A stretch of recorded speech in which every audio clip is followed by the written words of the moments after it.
Eu quero convidar você ao livro de Isaías novamente. Agora o capítulo seguinte é o que lemos, capítulo 42.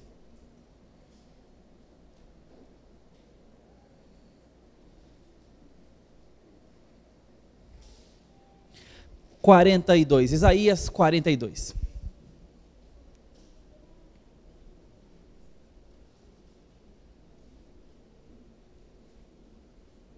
Nós vamos ler aqui a palavra do Senhor.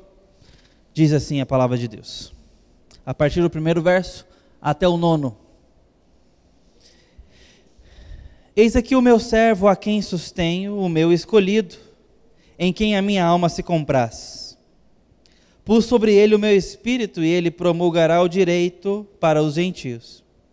Não clamará nem gritará, nem fará ouvir a sua voz na praça. Não esmagará a cana quebrada, nem apagará a torcida que fumega. Em verdade, promulgará o direito. Não desanimará, nem se quebrará, até que ponha na terra o direito. E as terras do mar aguardarão a sua doutrina. Assim diz o Senhor, que criou os céus e os estendeu, formou a terra e tudo quanto produz, que dá fôlego de vida ao povo que nela está, e o espírito aos que andam nela. Eu, o Senhor, te chamei em justiça, tomar-te-ei pela mão, e te guardarei, e te farei mediador da aliança com o povo e luz para os gentios, para abrires os olhos aos cegos, para tirares da prisão o cativo, e do cárcere, e os que jazem em trevas. Eu sou o Senhor, este é o meu nome. A minha glória, pois, não darei a outrem, nem a minha honra às imagens de escultura.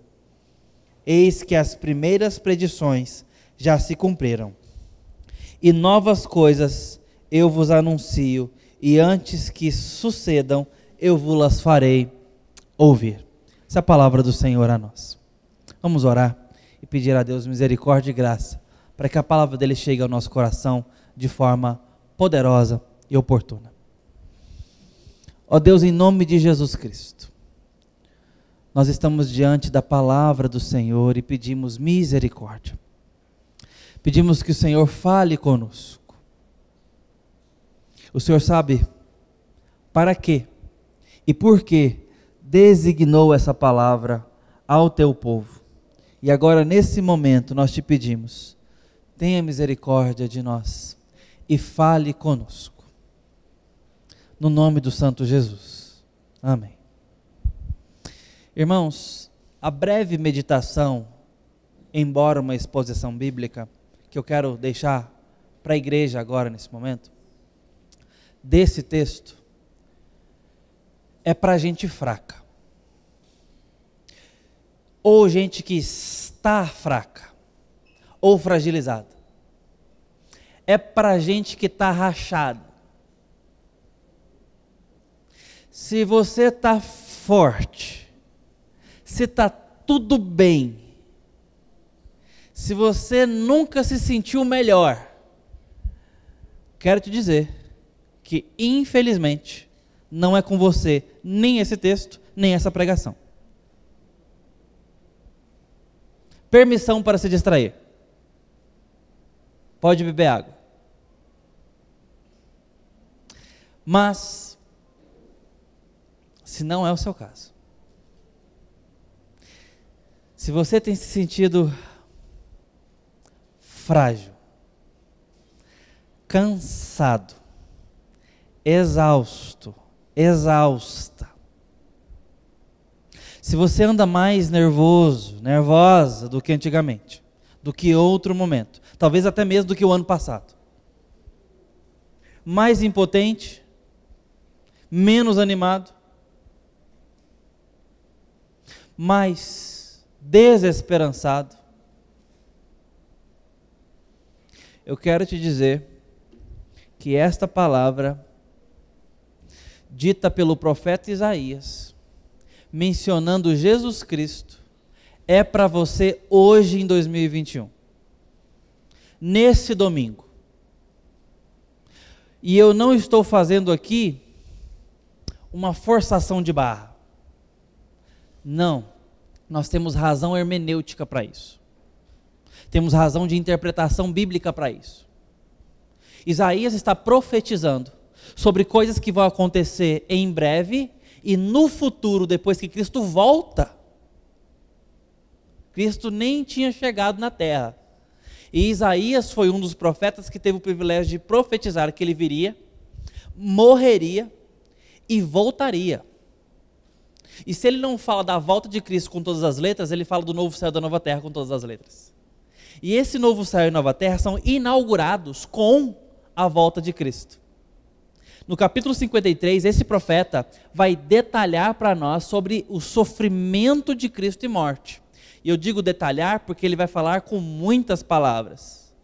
Obviamente que ele não entra na circunstância histórica de Pilatos, dos judeus e tudo mais que aconteceu e precedeu e executou a crucificação em si. Mas se você ler o capítulo 53 com cuidado, você vai perceber a perícia e a especificidade daquele texto ao falar sobre a crucificação de Cristo, o Cordeiro de Deus que foi moído para tirar o pecado do mundo. Então ele está mostrando para nós coisas que Deus deu para ele sobre o futuro. E não só sobre um futuro aparentemente recente. Porque a crucificação de Cristo, em comparação com a volta de Cristo depois que morre e ressuscita, é recente para Isaías. Embora nós temos milênio aqui para conversar. Isaías então está falando sobre coisas que vão acontecer. E ao falar sobre coisas que vão acontecer, envolvendo Jesus Cristo e o seu povo, ele fala de nós. Ele fala daqueles que serão beneficiados pelo Cordeiro, que serão abençoados pelo Cordeiro. Ele fala sobre, lembra capítulo 41 que a gente leu agora? O povozinho de Jacó. E é interessante quando Jacó aparece. Nessa altura do campeonato nós já temos o Israel de Deus. Deus já mudou o nome de Jacó para Israel. Mas eventualmente, Deus volta no tal nome Jacó. Por quê? Porque ele está falando com o vermezinho. E vermezinho aqui não é uma coisa nojenta, tá, gente? Entenda bem o que Deus está fazendo aqui. Ele está mostrando que é frágil. É pequeno. E esse texto, capítulo 41, 42, 43, vai falar sobre coisas frágeis e pequenas. E quem são os frágeis e pequenos? O povo dele. Que ele diz, meu povo, a quem elegi. Por quem o servo sofredor sofre e morre. Nós somos frágeis. Nós somos o povozinho, o vermezinho. Então é nesse sentido que eu digo, esse texto é para os frágeis, é para os pequenos, é para aqueles que se sentem ameaçados nesse dia, para aqueles que estão achando que a caminhada está pesada,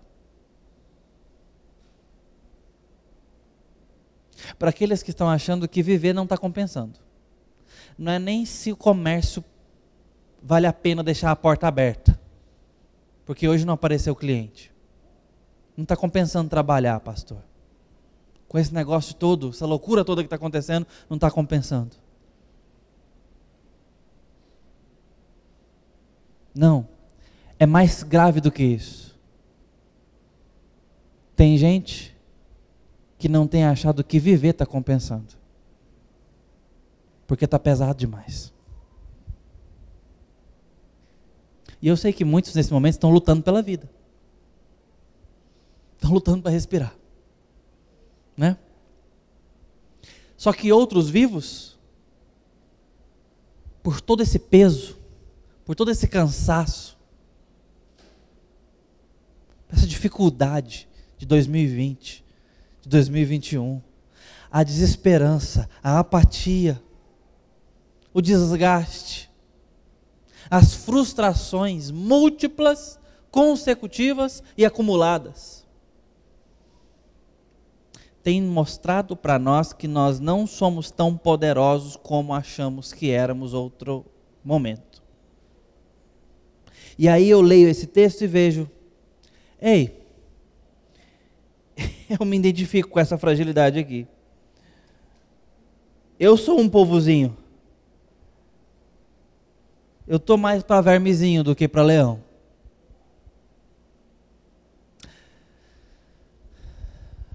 Há testes psicológicos por aí que fazem com que você se identifique com o animal que vem à sua mente e você se expresse que características que você acha que você teria se fosse um animal, e a gente vai se identificando ali e tudo mais.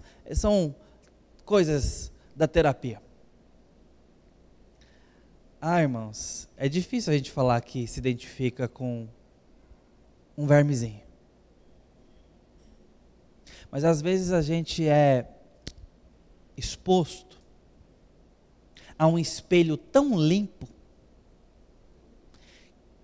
que nos mostra tão bem como somos, e esse espelho é a palavra de Deus, que a gente sai um pouco do salto alto, e reconhece em dias como estes, que temos vivido, que não são distintos dos dias do deserto, que Deus mandava o povo, dos dias do cativeiro que Deus mandava o povo, dos dias da opressão que Deus mandava sobre o povo, não é diferente, em termos de nos mostrar a nossa pequenez e o tamanho do nosso Deus.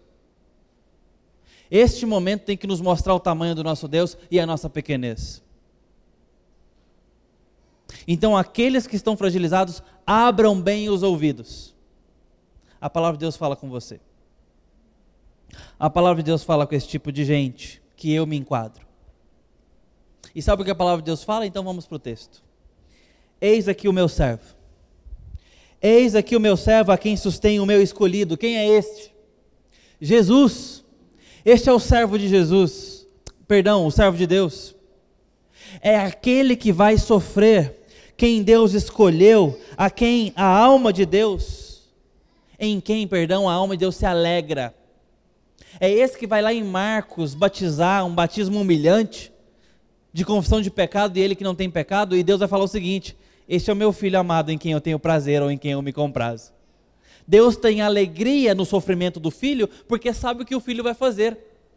E aqui já está sendo anunciado isso. O filho diz, é dito sobre o filho: em quem a minha alma se compraz, eu pus sobre ele o meu espírito, e ele vai fazer, sabe o que, gente?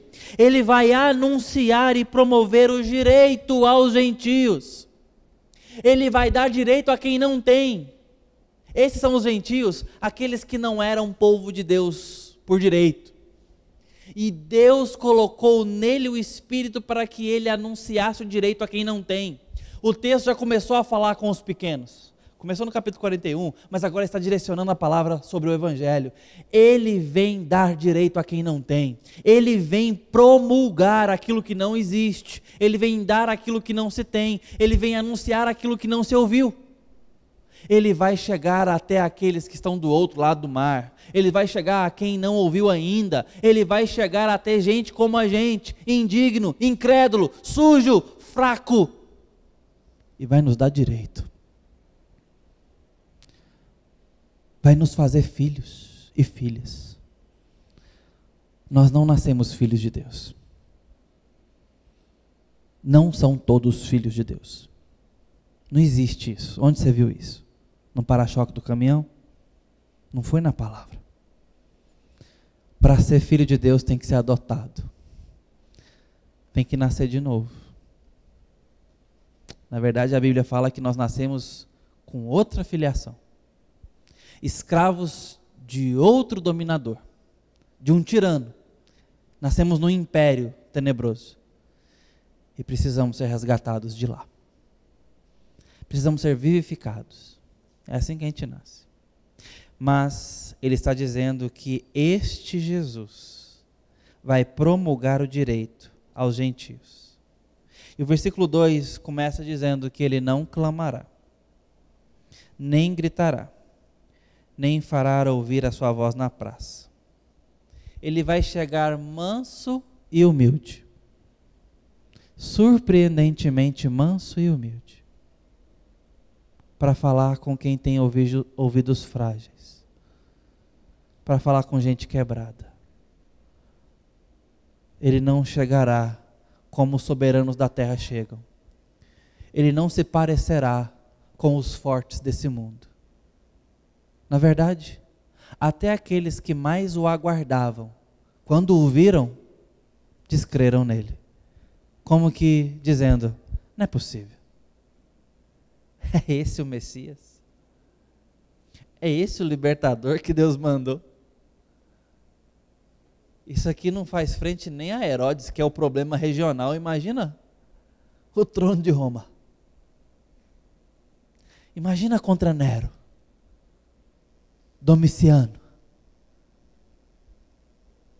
Imagina contra a Assembleia dos Reis da Terra. Por isso fizeram chacota quando ele foi para a cruz. Colocaram uma coroa na cabeça dele, um manto. Disseram, está aqui o rei dos judeus. Olha o rei dos judeus. Reina agora. Salva-te a ti mesmo. Vossa majestade está entrando na cruz. Cuspiram, riram, odiaram. E esse mundo nunca fará paz com Jesus Cristo. Ele veio humilde demais, manso demais, para os padrões desse mundo.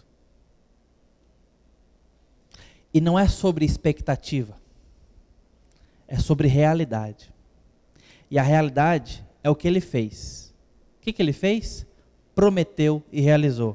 A promessa, em primeiro lugar. Não esmagará a cana quebrada. Não apagará o pavio, a torcida que fumega. O texto fala de realidades frágeis, mortalmente frágeis. Cana quebrada, caniço quebrado, taboca rachada. Se um pato pisar, como Spurgeon pregando esse texto falou, quebrava, terminava de despedaçar. É sobre isso. É sobre um garfinho barato para você cortar, para você comer um churrasco, para você cortar uma carne dura. Já quebrou um garfinho numa festa? Segurando com as suas mãos delicadas? Não dá, é frágil. Estamos falando de coisas mais frágeis do que isso, porque já está rachado.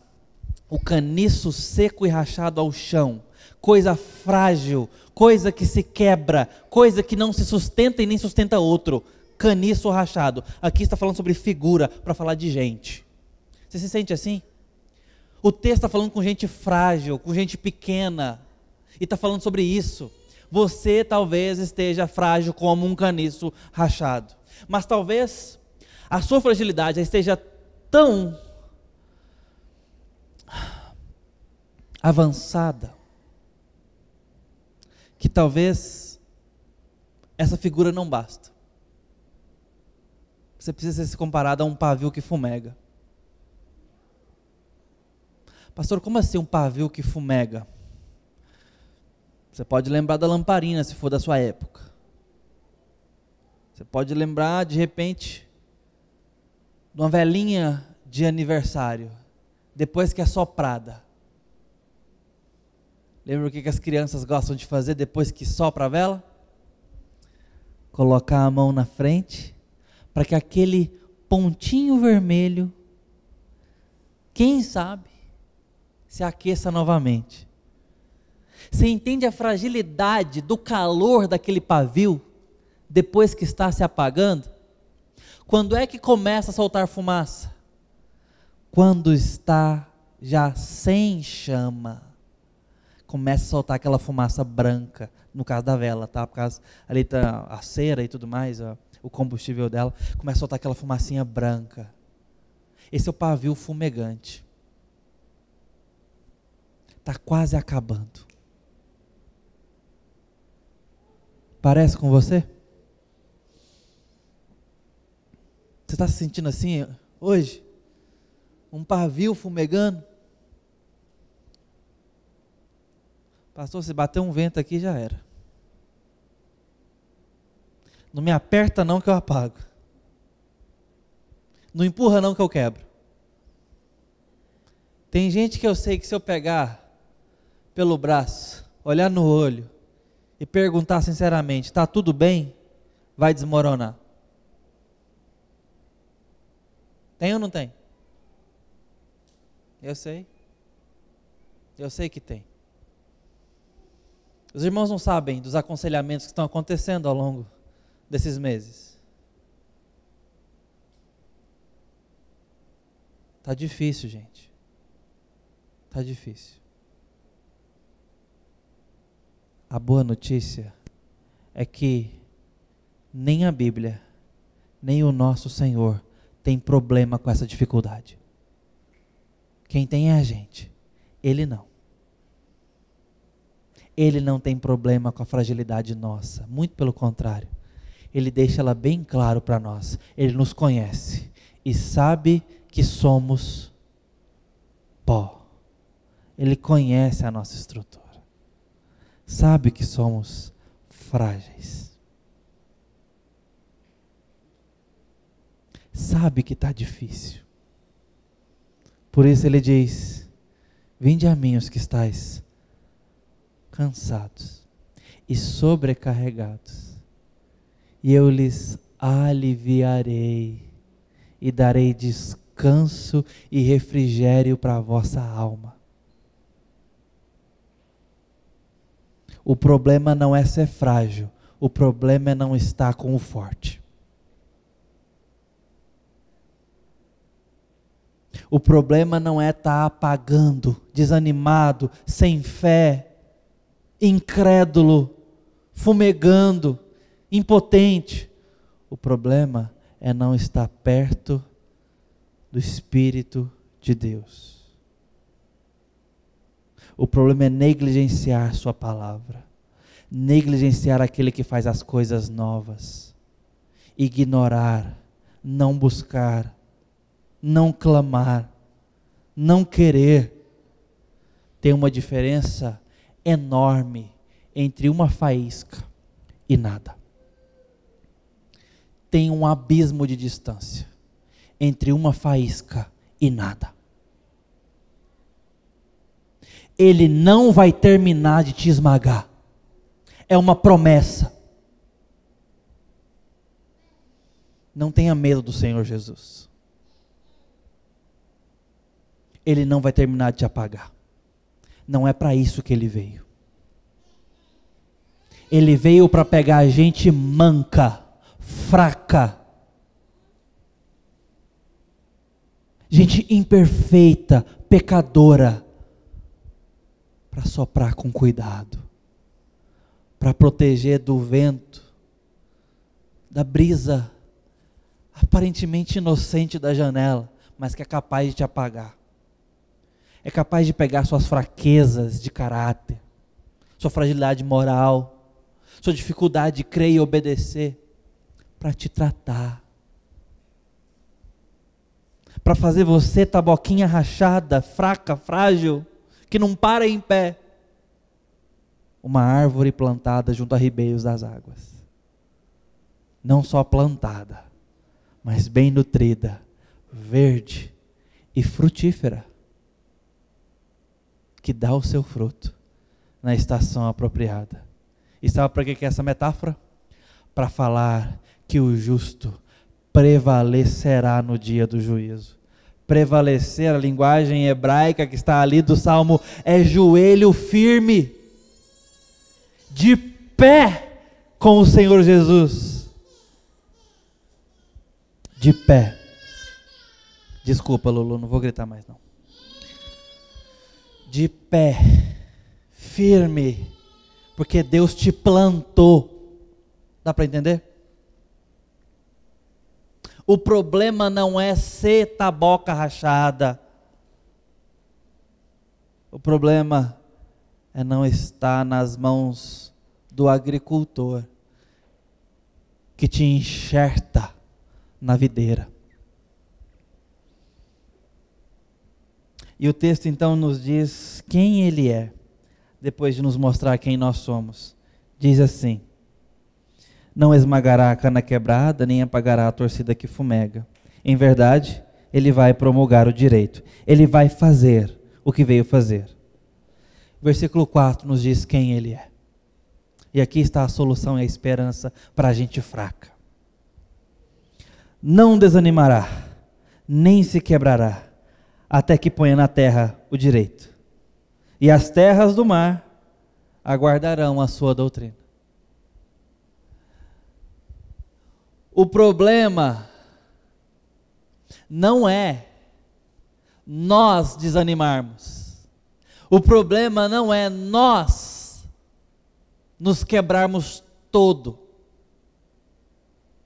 O problema é não confiar naquele que não se quebra. É não estar bem junto com aquele que não se desanima. E ânimo aqui tem a ver com chama. Lembra lá em Efésios, quando Paulo fala, não apagueis o espírito? Tem a ver com entristeceis o espírito. Talvez até outra versão pode trazer essa palavra, esse verbo.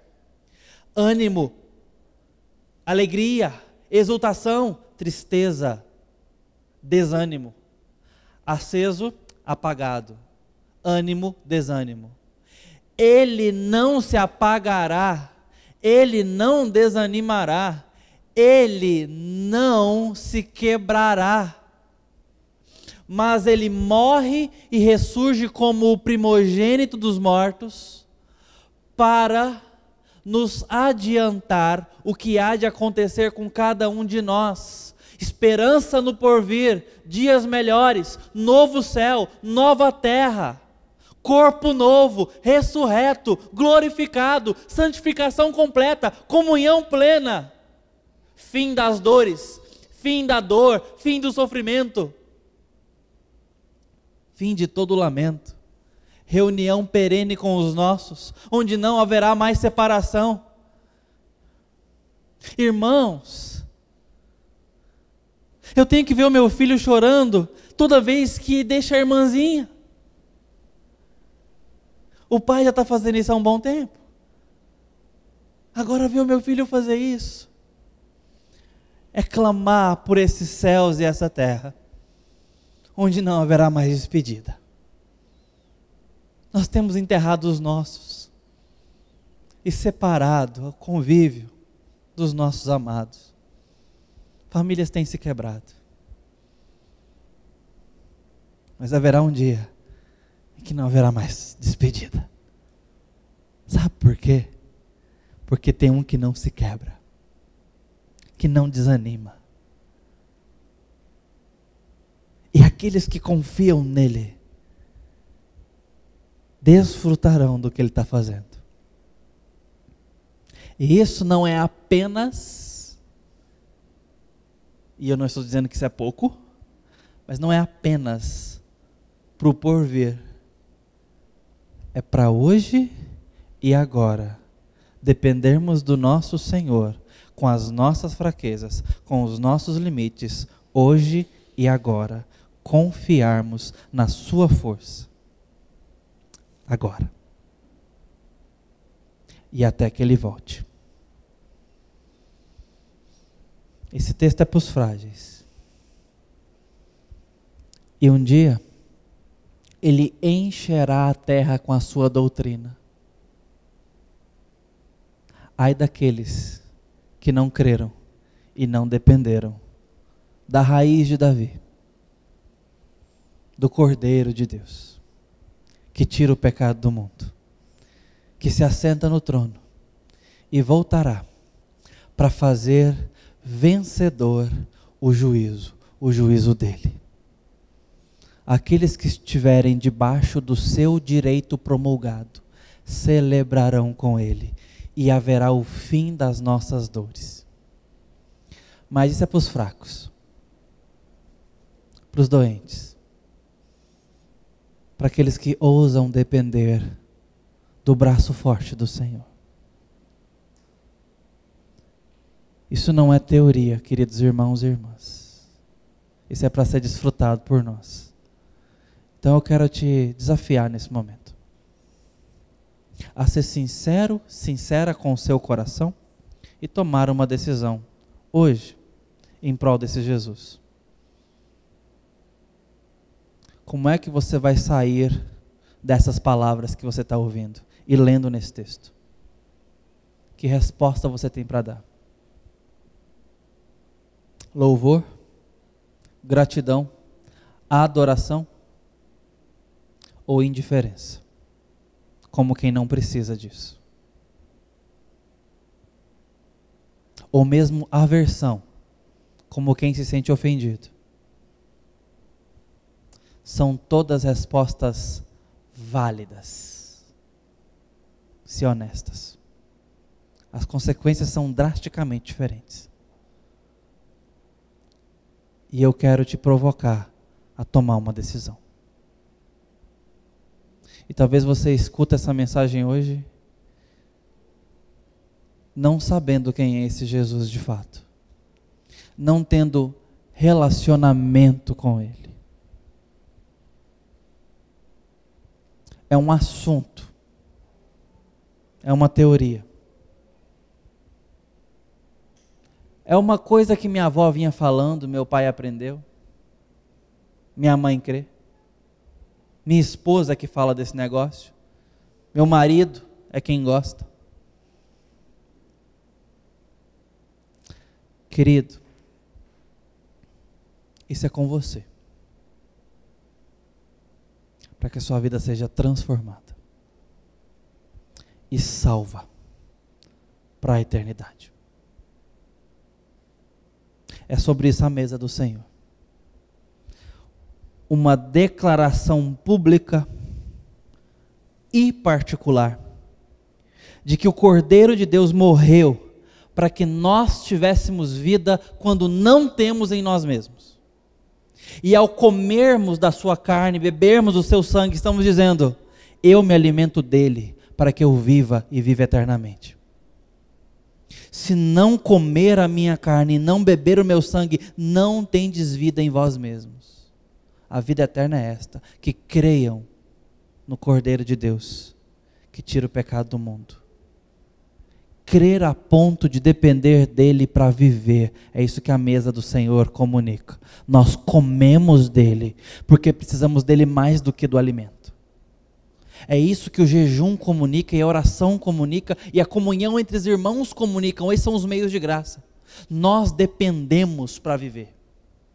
Eu oro porque eu dependo, eu jejuo porque eu dependo dele mais do que outras coisas. Eu tenho comunhão com os irmãos porque eu não subsisto sozinho, eu dependo. Os meios de graça são para que nós experimentássemos uma vida de dependência. Essa é a vida do povo de Deus, o povozinho de Deus, mas que tem um grande Senhor, que se entregou por nós, se doou por nós. E nós agora estamos declarando que dependemos dele para viver. Por isso que essa mesa não é religiosa ou institucional, denominacional, ela é cristã. Para aqueles que confessam Cristo, com a boca e com o coração creem que ele é o Filho de Deus, que tira o pecado do mundo, único caminho para Deus e para a vida eterna. É o seu caso? Professo, batizado com água? Então, essa mesa é para você. O que não significa que essa mesa é para pessoas que não têm o que confessar, que não têm áreas precisando de socorro e ajuda. É uma mesa para o fraco povo de Deus, que tem do que se confessar, que tem muito a cuidar no coração, que tem muita graça a receber do Senhor porque precisa. A mesa declara isso: nós dependemos do Senhor, e eu preciso que Ele volte e me aperfeiçoe. Essa mesa declara isso. É assim que eu convido o povo de Deus a participar dessa mesa, consciente do que Cristo fez por você e de quem você é, carente disso.